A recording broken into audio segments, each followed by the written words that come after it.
خب گای سلام درست، خیلی خوش اومدید به یک بازی فوق‌العاده سمی و جذاب به اسم پوپ کیلر فلاش اوردا یا قاتل پیپی. سیفونو بکش یا بمیر.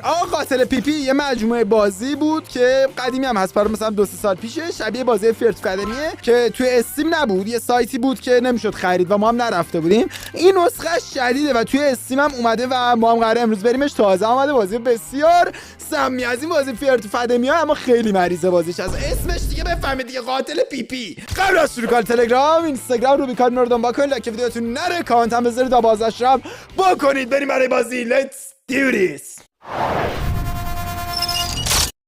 بازی شروع شد.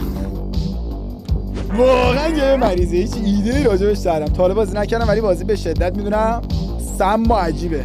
آماده هر نوع اتفاق عجیبی توی این بازی باید باشیم. 616 گیم تقدیم میکند. ساعت 11:35 ایوالله. خواهش میکنم. این لحظه که خیلی وقت منتظرشم.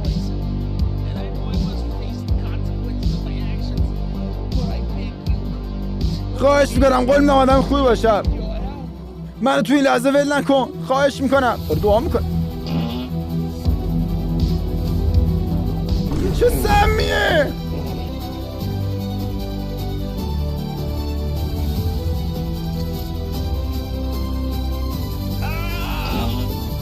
من چرا بعد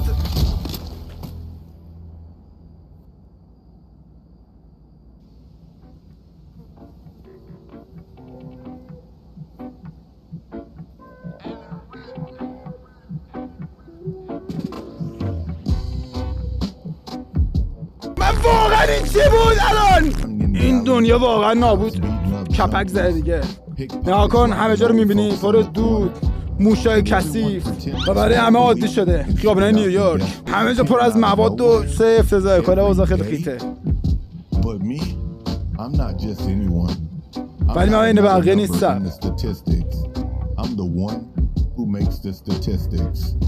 ای والله، میگه من خیلی خواستم، من با بقیه فرق دارم با قیافش. چقدر بازی عجیبه. سپتامبر 1985 یک جایی در کثیف در اطراف نیویورک.